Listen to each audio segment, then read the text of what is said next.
Hola, hola, ¿qué tal? ¿Cómo están? Bienvenidos al capítulo número 4 de 1984 de George Orwell, capítulo número 4 de la tercera parte, porque este libro tiene tres partes. Entonces, nos encontramos en una situación en donde a nuestro buen amigo Winston lo tienen atrapado, lo han sometido a las torturas más encarnizadas y humillantes hasta destruirlo física y moralmente. Sin embargo, todavía habita en él una pequeña luz de esperanza, que es este reconocimiento a la humanidad, que no ha logrado destruir O'Brien. O'Brien es la persona que ha seguido y finalmente emboscado tanto a Winston Smith como a Julia, ¿no? Ambos están en este momento en el calabozo, no juntos, pero sobre todo Winston está siendo sometido a una serie de, vamos a decir así, eh, torturas y castigos físicos de los más degradantes. Así que vamos a ver cómo continúa esta historia, porque aparentemente va a haber unos pequeños cambios o unos pequeños matices que los vamos a ver inmediatamente en el siguiente capítulo, que es el capítulo número 4. Vamos a ver, capítulo número 4 y ya lo tenemos acá en la pantalla. Y vamos a empezar con la lectura. Y síganme los buenos. A ver, vamos a ubicar esto por acá. Ya, a ver. Sentíase mucho mejor. Había engordado y cada día estaba más fuerte. Aunque hablar de días no era muy exacto.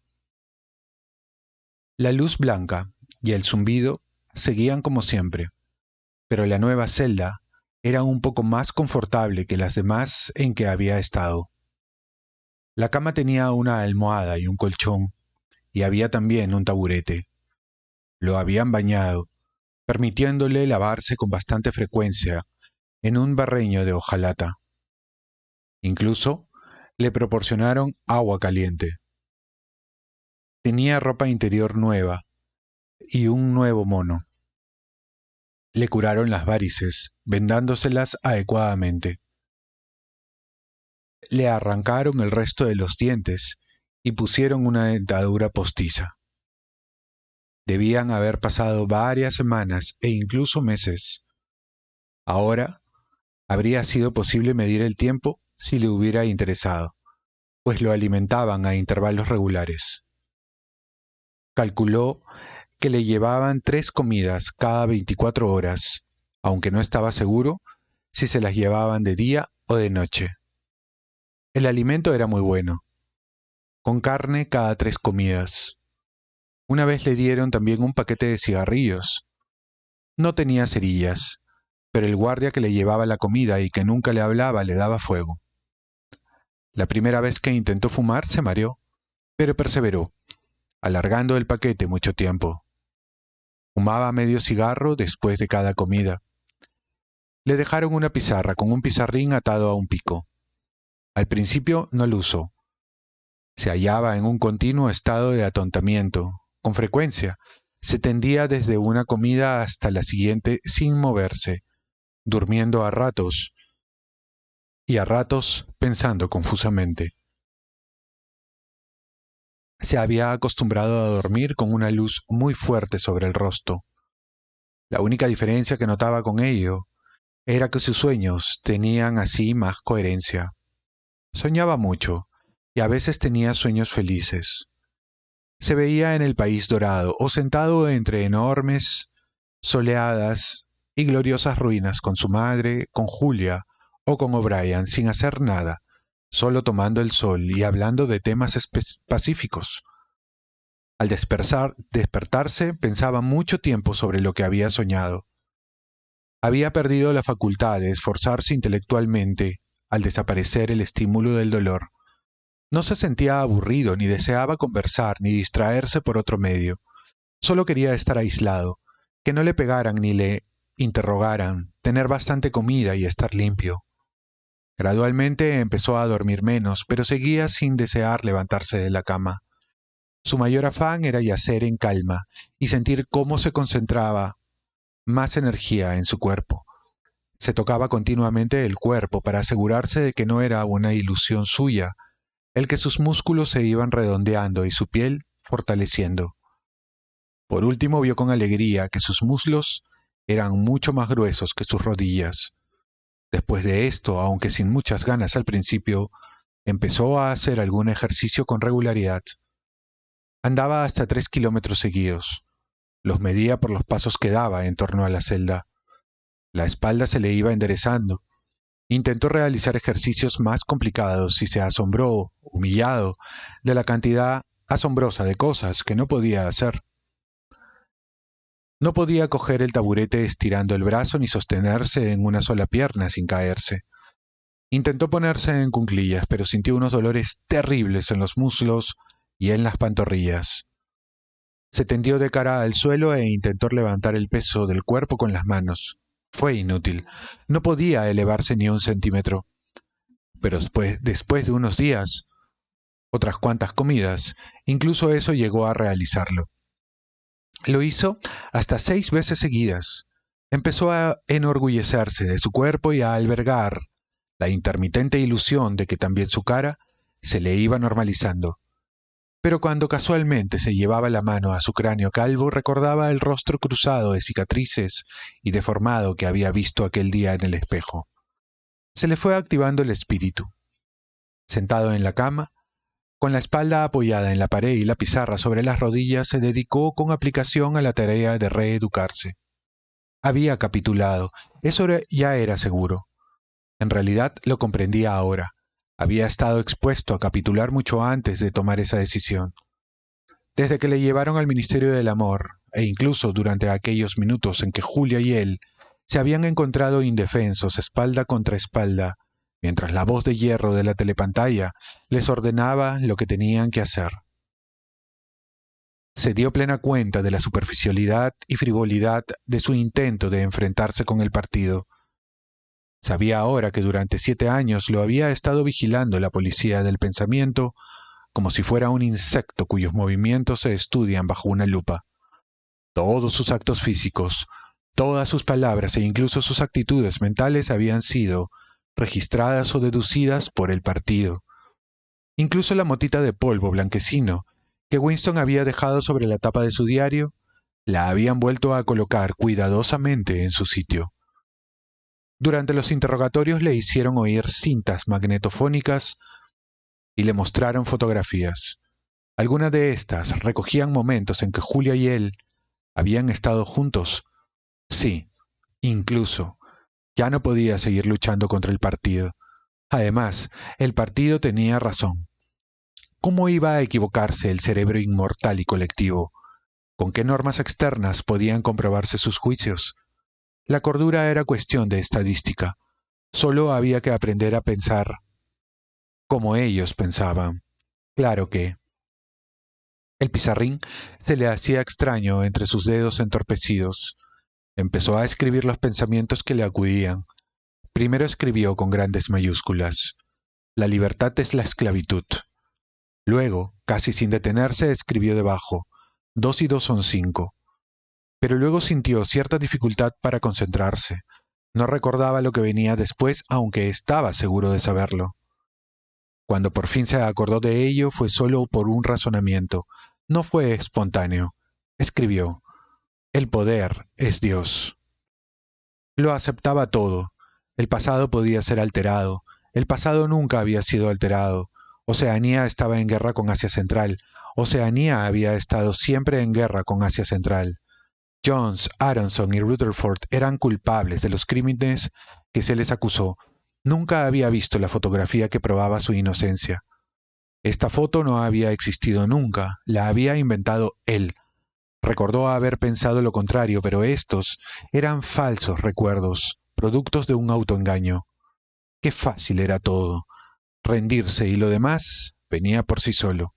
Era como andar contra una corriente que le echaba a uno hacia atrás, por más o por mucho que luchara contra ella.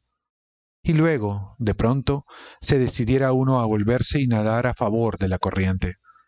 Nada habría cambiado sino la propia actitud.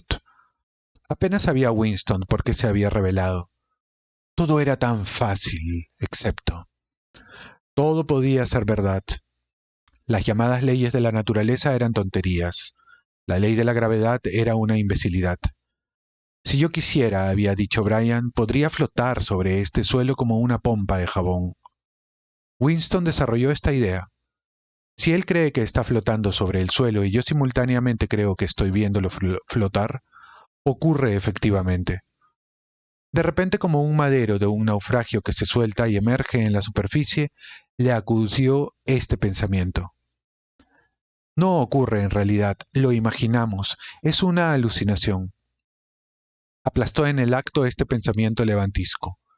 Su error era evidente porque presuponía que en algún sitio existía un mundo real donde ocurrían cosas reales.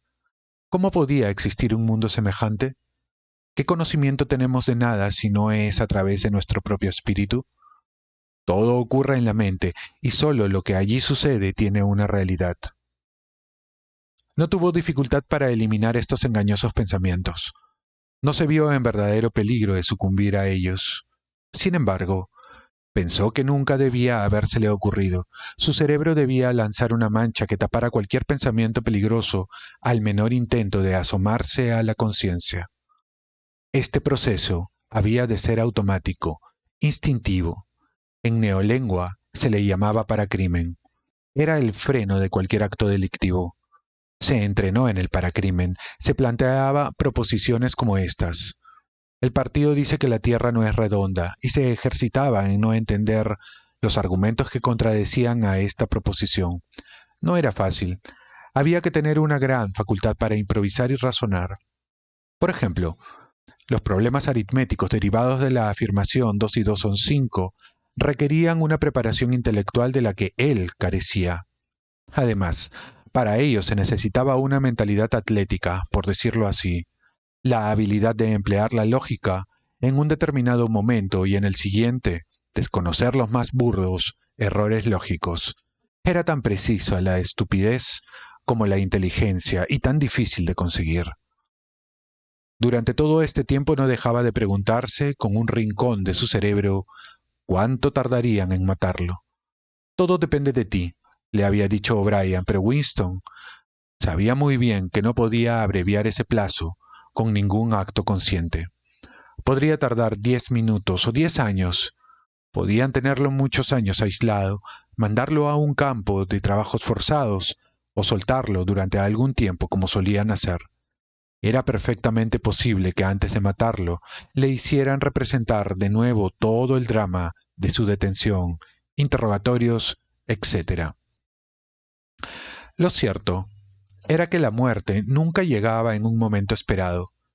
La tradición, no la tradición oral, sino un conocimiento difuso que le hacía a uno estar seguro de ello aunque no lo hubiera oído nunca, era que le mataban a uno por detrás de un tiro en la nuca, un tiro que llegaba sin aviso cuando le llevaban a uno de celda en celda por un pasillo.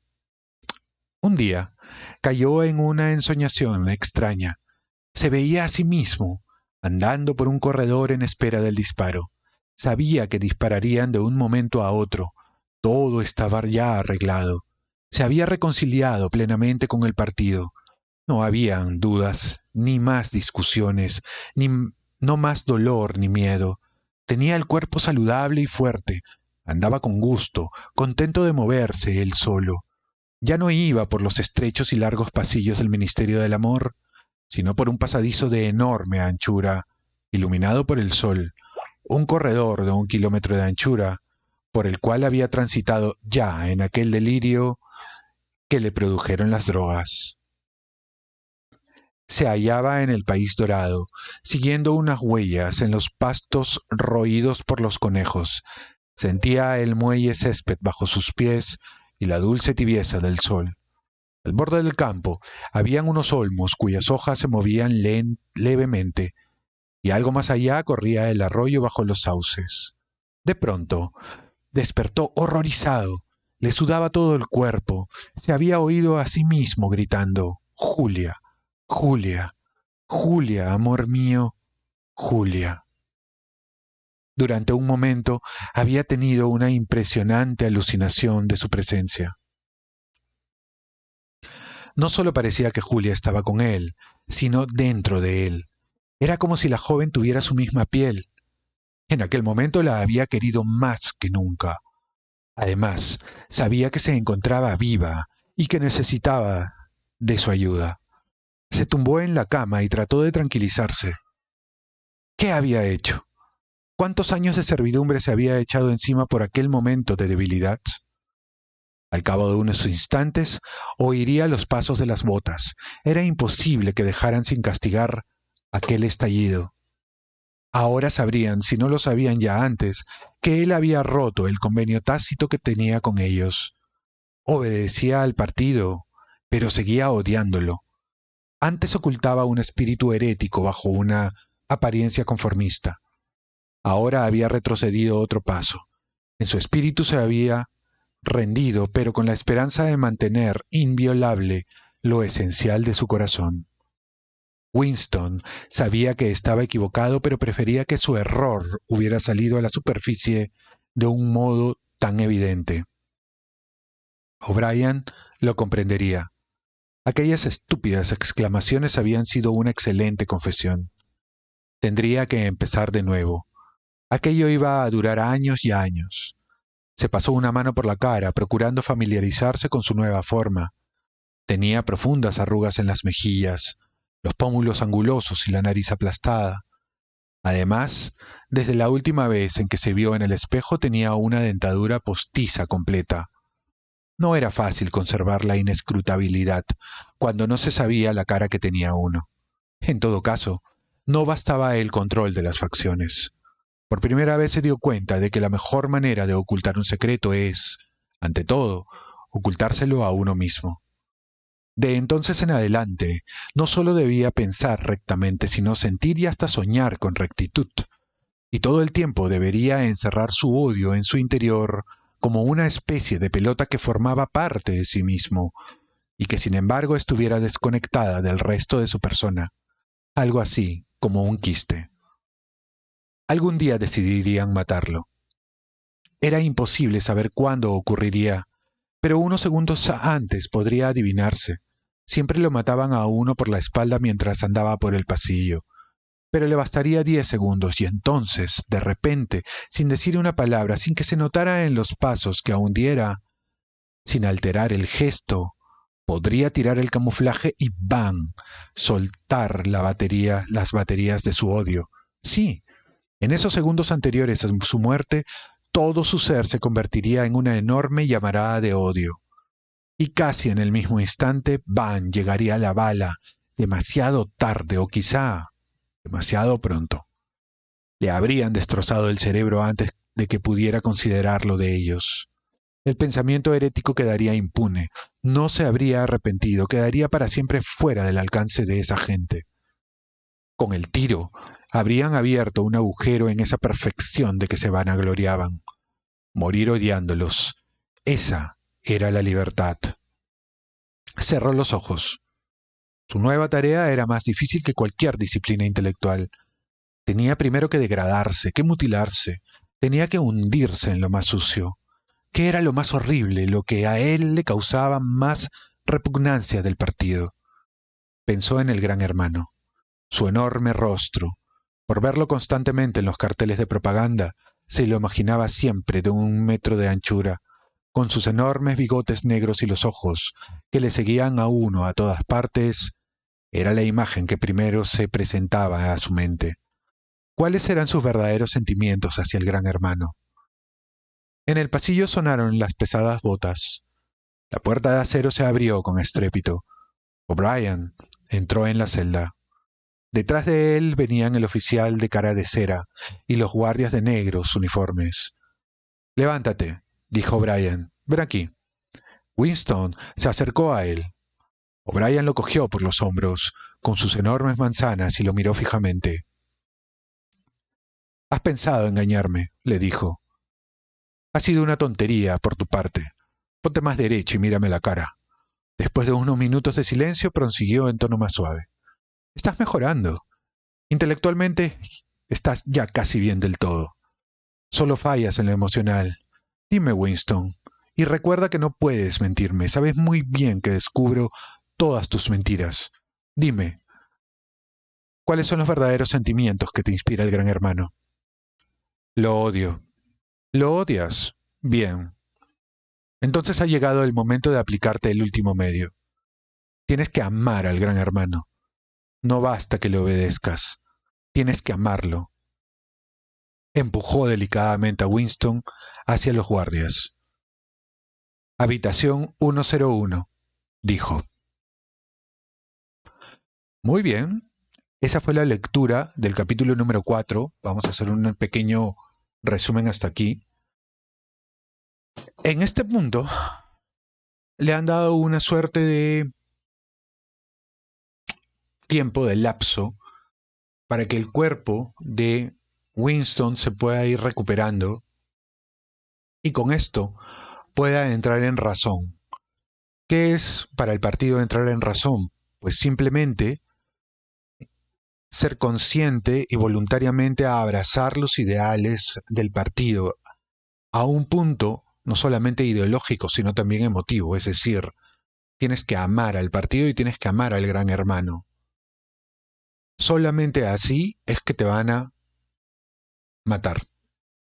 A diferencia de otras dictaduras, había contado O'Brien, otras dictaduras del pasado, otros gobiernos autoritarios en el pasado, en donde los disidentes eran torturados y luego asesinados, se corría el riesgo que estos se conviertan en mártires.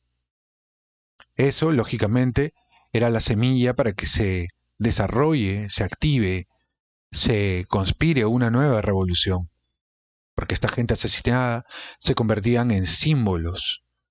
Eso no lo quería hacer el partido de el Gran Hermano. Lo que ellos querían, específicamente hablando, era que aquellos que eran disidentes fueran capturados, torturados, destruidos físicamente, pero también destruidos moralmente. De manera que una vez que el aspecto psicológico pueda ser también resquebrajado, esta gente, entre comillas, libre y voluntariamente, y luego de haber atravesado un proceso de arrepentimiento, abracen las ideas del partido y al Gran Hermano.